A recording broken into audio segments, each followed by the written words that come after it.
not so many years ago, I broke my arm, my left arm. I fractured the head of the radius on my left arm. And Dr. Garrison here in town, who works with Dr. Brunet and Dr. Crenshaw and Reister and Dodson and the gang, Dr. Garrison told me that he's going to put me in a sling. And I said, no, no, Doc, I want a cast because I want the maximum sympathy. I want people thinking I'm injured. And, right, somebody's been digging around in your shoulder. I want to be recognized for the pain I'm going through. Yes? I said, no, no, wait, we're not going to do that. So he puts me in a sling. 2 weeks later, I go in, he takes another x-ray, and he says, well, the fracture is not going to be hurt. And the fracture is right next to the radial tuberosity. Y'all learn where the radial tuberosity is on the radius already? That's the attachment spot for the bicep, the major flexor of the antecubital region. So it goes from the coracoid here in the rim of the glenoid down to the radial tuberosity. And when you do your arm like this, it pulls. The pulling is being done near the head of the radius. He said, what we need you to do is move your arm. Because if you put stress on it, it's going to help it heal. And as long as the stress is not damaging the fracture, as long as you're not being stupid about it, you're going to actually help the process go along. I said, yeah, but it hurts. Yeah? He said, well, you have some options. You can work through the pain, and in a few weeks, you're back in business. Or you can be a baby about it and not move your arm, and you can drag this on for months. It's a different strategy. Wolff's Law says that. Bones, the thickness here is where the tension is. Most of the compact bone here is on the shaft of the bone. That's where the strength is. But you guys could have guessed this. You could have guessed this. That bones tend to be thicker where you're putting stress on them. The number one stressor in the human body is weight. So you put weight on a bone, it's going to be stress. It will get thicker. The number two stressor on bones, does anybody want to guess? Pulling on those bones and pushing on those bones. Muscle attachments. So if you look on a bone and you see a knot on it, like the radial tuberosity, or the tibial tuberosity, or the greater tubercle, what does that tell you when you see one of these knots or processes? That's a place where muscles are attached, right? If you put a muscle on the bone and you start pulling on it, the bone grows. It gets thicker there. So in individuals who are, and all the athletes in the room know this, individuals who are getting larger in muscle mass will need a corresponding growth in the bone mass. Otherwise, the muscles can get too large and they can cause bone fractures. This is another reason why very rapid steroid-induced muscle growth is dangerous for many reasons, but one of them is the muscle mass can outpace the growth of the bone and cause microfractures in the bony material because the muscle is too strong. So you can look at a bone and see this. Bones are phenomenal at doing this, at getting bigger where there is pressure, where there is pulling on the bone. And the first place you've seen it here is in the shaft of the bone. The shafts are thick, compact bone. All right? And we looked at it in the last test section. All right. The last thing here to mention is the periosteum. The periosteum is not on the bones that you have in the lab. This is a living, dense, fibrous connective tissue that is on the bone that fuses with all of the ligaments and tendons that attach to those bones. And so, because I teach this every year, and I've spent a fair amount of time in gross anatomy labs, I have tried on more than one occasion to get through the cadaver to the bones, because they still have some periosteum on them. It's not degenerated because they put fixative in there, and try to peel periosteum off of bones in places. It cannot be done. I tried it on a couple of occasions. The students, they're working on their cadaver, and Wade's over on the other one, and he's got the knee opened up, and he's cutting what looks like the bone. And they go, what are you doing? I said, well, I've always wanted to see if I could get periosteum off of the bone. This is a living membrane that covers the bones, that fuses with the tendinous and ligament attachments that hold the muscles to the bones and the bones to the bones. And you cannot pull it off. And the reason you cannot is because within the periosteum, between the periosteum and the bony matrix, there are extensions of collagenous fibers into the bony matrix that literally staple the periosteum to the bony matrix. They're invisible staples. You can't see them on the outside, but they stick into the matrix itself. And so if you pull on it, you can't get it off. It's like it's glued there, but it's not glued. It's actually collagen that is wedged into the bony matrix. This is a strategy the body uses in other places.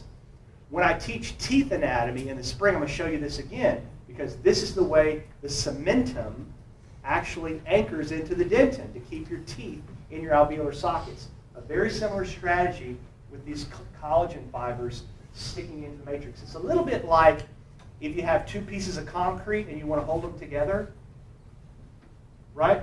The concrete's hard already, and you're going to pour another piece here. No concrete guy's going to pour the second piece. They're going to take a hammer drill, and they're going to drill holes into the existing concrete, and they're going to put steel rebar in there. Then they'll pour the second piece on, and that'll hold them together. So if that helps you, that's the way the periosteum is anchored to the bony matrix, like rebar. So you can't get it off. But it's important for attachments for ligaments and tendons.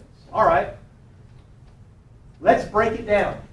This is a cross-section of the shaft of the bone to teach you how the bone is such a living and viable tissue.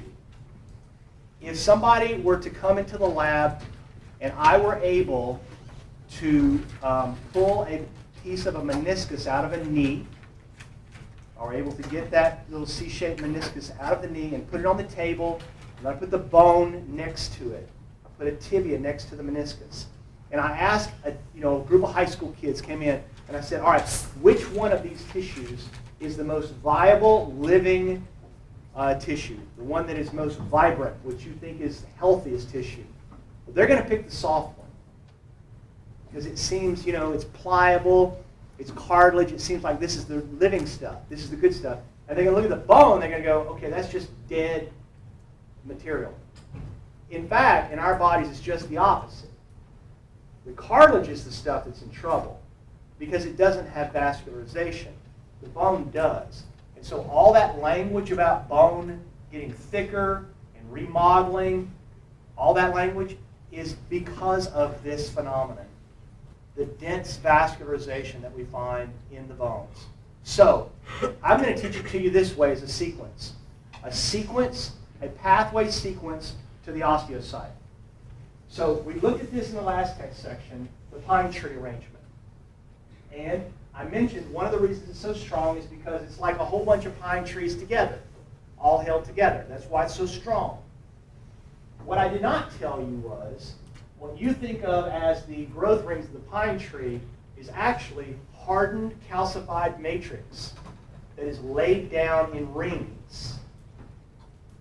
And the cells that are producing that matrix, the cells that are making the matrix of the bone, are called osteoblasts. And once they get trapped in one of these rings, they then change names. We then call them osteocytes. So I taught you in the last test section, osteoblasts make bone. Today you're learning osteoblasts become osteocytes in the bony matrix. And they get trapped between the layers of calcified matrix. So it appears to the casual observer that it would be difficult for those osteocytes to continue to lay down bony matrix because they're not getting blood supply anymore, but they are. So that's the sequence I want to teach you. How do these osteocytes stay so healthy? And some of what we've learned already is going to come up here. All right, so here's how it happens. The medullary cavity contains nerve and blood supply, along with the marrow. So in the medullary cavity, you will find arteries and veins and nerves, along with the yellow marrow. Now, there's a story to be told how I got in there.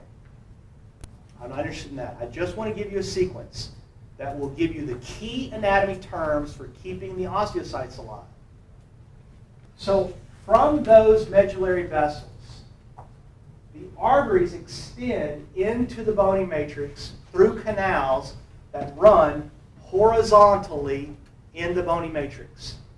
And those canals are called perforating. I learned them as Volkmann's canals. So if I do that on the test, I'm sorry. I don't mean to. The names have changed. They don't call them Volkmann's anymore. The eponyms are supposed to be going away. They're called perforating canals. And they run horizontally in the matrix, taking the blood supply out through the compact bone matrix. Now, as you can see, as they pass through the matrix, they find their way to the centers of the pine trees. Now, let's use the right anatomy terms now. The pine trees in the compact bone are called haversian systems, or osteons. Osteons. Haversian systems. That word's not on here. Osteons. This is what the pine trees are called. And in the center of each osteon is a canal. And once again, there is artery, vein, and nerve. Blood supply, nerve supply in the centers of these osteonic canals, in the centers of these osteons. And so Volkmann's canals run connecting with the osteonic canals. The blood supplies are continuous. And some of you are now saying, you haven't solved any problems yet. Because where are the osteocytes? They're trapped in the matrix. All right, so I have not done anything yet. Okay, so this picture is a blow-up of the matrix to teach you how it gets through. Notice that within the matrix itself, there are microscopically small canals, openings, that run from layer to layer to layer, all the way into the osteonic canal. They run from layer to layer. Those little microscopic canals are called singular canaliculus, or plural canaliculi. They connect the layers of the compact bone to the osteonic canal. Now, here's where the rubber meets the road, as it were. This is the answer to the question. How the osteocytes stay alive. The cells, as they become trapped in the matrix, grow arms. And the arms extend through those canals. So each cell, each osteocyte, has a number of arms that extend through the canaliculi to the adjacent layers. And cells that are in the first layer connect to the canal, cells in the second layer connect to the first, and so on and so forth. But here's where it's the coolest part of it. Each of the arms of each of the osteocytes, as it passes through the canaliculus, makes a gap junction with the cell in the next layer. Now, the only place you've seen gap junctions so far is in heart. Right. And we saw that functionally there, those gap junctions allow the heart to work as a single cell. This is the same strategy. If you can get the material into the osteonic canal, you can leak that material into the canaliculus. And if you can leak it into the first layer, you can leak it into the second and third and fourth. Because all of the cells are interconnected within those canaliculi by way of gap junctions. So it is a very sophisticated, very healthy system of bone-producing cells and their blood supply. Did everybody get the sequence? Yes? So the arms are canaliculus. No. But you can use those terms interchangeably. The canaliculus is actually the canal that the arm sticks through. So these are little micro canals extending from layer to layer. And so the arm of the osteocyte extends through the canaliculus. That's the only thing there. So you can use them synonymously as far as I'm concerned. The arm of the osteocyte is the canaliculus, or the canaliculus is the canal which contains the arm of the osteocyte. There's nothing else there. All right. Now, let's learn the bone development. As I told you, bones develop really in two ways. So I want to say a word about the first one, and then I'll do this one, because the first one I'm not going to spend any time going through with you. And there's a reason for that. You can read, Mary has a little section in her book about intramembranous ossification where she talks about it. But it's really just embryology. And I can describe it in 2 sentences. Some bones, flat bones, like the skull bones, develop out of things that are not cartilage. And that is dense fibrous connective tissue. And the process by which you make these bones is a sheet of connective tissue forms, and it is replaced by bone. That's intramembranous ossification. Now, this is the problem with embryology, because we know a number of things happen. Blood vessels have to grow into them. Osteoblasts have to migrate through those blood vessels to get to them, etc. But it's just making up terminology. That's what happens. If you watch the developing skull, a dense sheet of connective tissue forms, osteoblasts show up, and bone replaces the connective tissue. That's how the skull is made.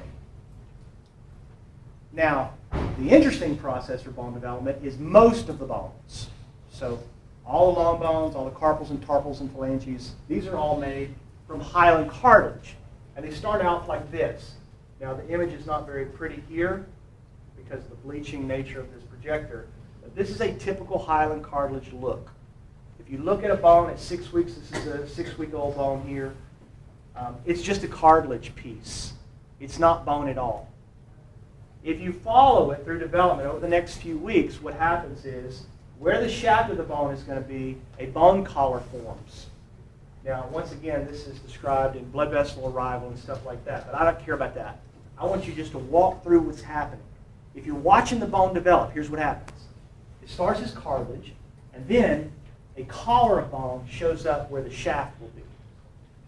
Now, I'm going to help you remember that. The chondroblasts that are here do not look like the chondroblasts that are over here. So if you've got this picture printed, you can see that. They don't look the same. These chondroblasts over here look swollen and unhealthy. And that's because they are swollen and unhealthy. And the reason they are is because, remember, there are no blood vessels in the cartilage. And so the only way to keep the cells alive is to squeeze things through the perichondrium. You've got to have movement through membranes. And when you wall this off with bone, you create a situation where those chondroblasts are not going to survive very long. And so they get unhealthy quickly, which is not a problem because they are replaced. You can see the nutrient artery here. They're replaced by osteoblasts that arrive by way of the circulatory system. They come into the center of the bone here in the shaft, and they form what's called a primary ossification center. So after just a few weeks of life, you will see bones that look like this. They look dense in the middle and light on the edges because their calcified matrix is being made from the middle out. So there's a primary ossification center that forms first. That's the first thing that happens. Then, the next thing that happens is these ossification centers form in the epiphyses of the bones. And so what you end up with is a single primary ossification center being the primary producer of the bone. The osteoblasts are very active in here, laying down bony matrix. And then you have these multiple secondary centers show up in the epiphyses of the bones. And they, too, start making bone. They're not as active as the primary center, but they're making bone, some bone. So, stepwise, cartilage gets walled off. The cartilage cells start to die. You replace them with bone cells, and you start making the bone from the middle out. Then, secondary centers are formed in the epiphyses of the bone, And they too start making some of the bony matrix. Now, this is a bone picture here of someone who is in childhood, entering into puberty. And so you can see here the primary ossification center has really moved bone all the way into the epiphyses. And these secondary centers are still, as I said, they're not as active, laying down some bone in the epiphyses. The reason this picture is so important is because this is a key moment. This is a key moment in life where the long bones grow. And there are a number of hormones and vitamins and things that work here that dictate how well these growth plates do. So I want to say a couple of words about them, give you at least a list of the key things that are responsible for this growth plate, and show you a picture of it. So before I show you that picture of these growth plates, let's finish this. Eventually, the primary ossification center catches up with the cartilage in the epiphyseal plates, and the cartilage disappears. So really, bone growth, long bone growth, is really bony matrix coming from the primary ossification center, chasing down cartilage in the epiphyseal plates. And as soon as the bone catches the cartilage, growth is over. It turns out the hormones that do that activate both. So really growth in human long bones is in fact a race where fuel is being provided by growth hormone, thyroid hormones, vitamins, and sex hormones. And so the fuel that is running this thing is fuel for both the cartilage and the bone. But in every case that I know of, we still don't have humans that are continuing to grow. If this didn't happen, the human race would look very different. At some point, the primary